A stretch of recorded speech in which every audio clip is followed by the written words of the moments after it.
If you can't handle me at my back that ass up, you don't deserve me at my I have a dream. Okay, alright. Hey, shut the fuck up! Alright, I'm gonna have to do some explaining in this video, but this is just an example of an entitled content creator believing that they're wronged in a situation where they're clearly not. I'd like to take a minute to discuss the harsh reality that Black content creators face. I recently lost out on a 5-figure brand deal for posting this picture with this caption. Pause. Off rip. Gotta examine the caption. And let me be clear too, Black content creators are severely underpaid. The statistics are out there. We're not denying any of that. This is her in a scantily clad outfit, whatever the case may be. I don't even think that that's the issue, to be quite honest with you. It's a little booty side pic or whatever. If you look at her content, this is what she does. She has content that's honestly more provocative than this. She has content with her breast out, all that stuff. So I'm not even, the picture is not the bad thing. The caption, my nigga took these with the heart thing. Let's keep going. Nowhere in the contract were there any stipulations given around what kind of content I could post, except for the branded content, which would be approved by the company. As for my personal content, nothing was said. After posting that picture and posting that caption, I received a phone call from my agent saying that the company thought it was inappropriate. And I just want to take a second to unpack that.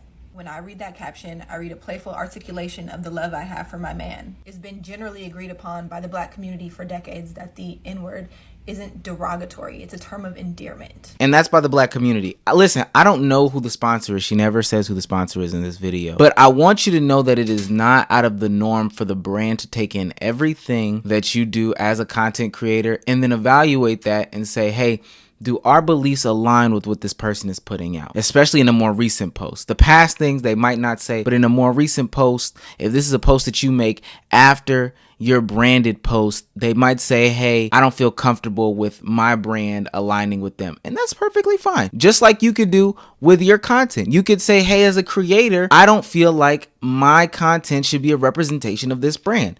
There's nothing wrong with that. If they are a company that doesn't agree that the N-word, nigga, is a word that aligns with their brand, then that's perfectly fine. How this became such a big deal, I don't know. Also, we have to have a conversation about that being a term of endearment for Black men.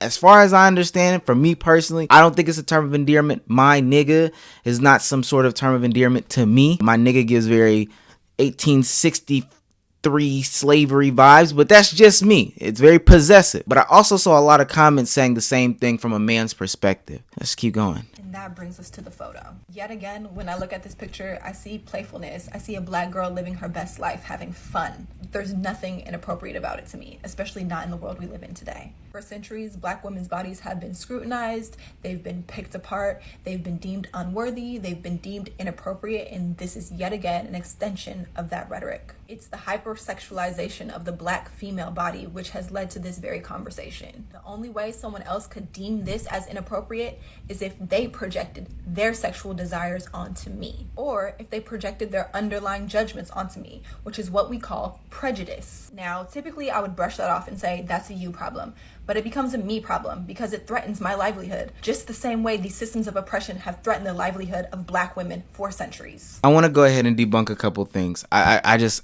think it's very important that we actually look at her content, because I know I'm going to get a lot of comments, and even when I made a tweet about it, there were a lot of people saying that, hey, picture's inappropriate, the picture's inappropriate, the picture's inappropriate. I want you to know that that is not the case. So right here, she is a model. I don't even know how long I can show some of these things on my YouTube, but I'm just going to do a quick scroll. You can go back and pause it. She is a model. It's not out of the norm for her to have content in which she is scantily clad. Don't want people to think that it is about that specific, picture, like the style of picture or whatever. And the fact that she's trying to make it all about the picture is like a misdirection or a deflect of the actual root cause of the problem. It's the caption. If the company doesn't align with the caption, then it is what it is. And I don't know if this is how she survives. From the little that I've gathered, this is probably how she survives. Well, not survives, but I would say makes a bulk of her money is on brand deals. If you're relying on a brand to give you a good chunk of your money, then you have to align with their values, just like anybody else in this world. If you work for company A and company A doesn't like you to have red hair,